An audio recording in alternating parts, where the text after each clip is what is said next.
Tariffs on Canada, Mexico, and China promised by President Trump cause an immediate response from investors. Natalie Kutchko asked a financial expert about the losses on Wall Street and potential changes to your day-to-day expenses.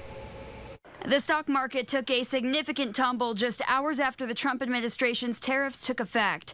Tuesday morning, the Dow Jones dropped nearly 500 points, the S&P fell 0.8%, and the Nasdaq down just over 1%. Well, there always has to be patience when it comes to investing, right? What's really hard about this timeline is that we have some dates, we have some ideas, but is this a negotiation tactic? Will those ultimately go into place?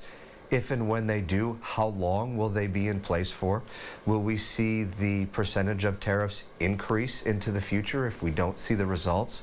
Ethan Wade is a financial advisor with Brighton Securities. He speaks on the ripple effects the tariffs will have, not only on investors, but for the average consumer. These tariffs ultimately mean our auto prices will likely go up. Our produce prices will likely go up. Your strawberries, your bananas, your avocados, you're very likely to see price increases there. Our energy prices are likely to go up. And for Americans who have already for a number of years been struggling at the supermarket, the idea that we may have to struggle a little bit more and that things may get even harder than they've been is incredibly unsettling. While the exact timeline of the tariffs are loose, Wade gives advice on the uncertainty surrounding the tariffs' future impacts. And so while we have a loose timeline, there still exists a significant amount of uncertainty. And when you have that level of uncertainty, we often have to have patience, and we don't want to react. It's always best to be proactive as opposed to being reactive.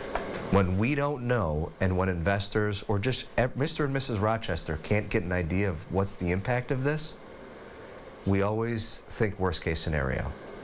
And often it isn't as bad as it seems, and it also isn't as good as it seems. There's usually some middle ground in there. Plenty of insight from Brighton Securities there today. So namely, when it comes to our energy bills, I did reach out to the New York ISO. This is the team devoted to overseeing the state's grids. A spokesperson says in part, quote, the U.S. and Canada have one of the most integrated electric grids in the world, allowing system operators in both countries to pool resources for improved reliability and economic efficiency. Adding, quote, the NYISO anticipates having adequate supplies to meet expected demand on the system. For now, reporting in studio, Natalie Kutchko, News 8.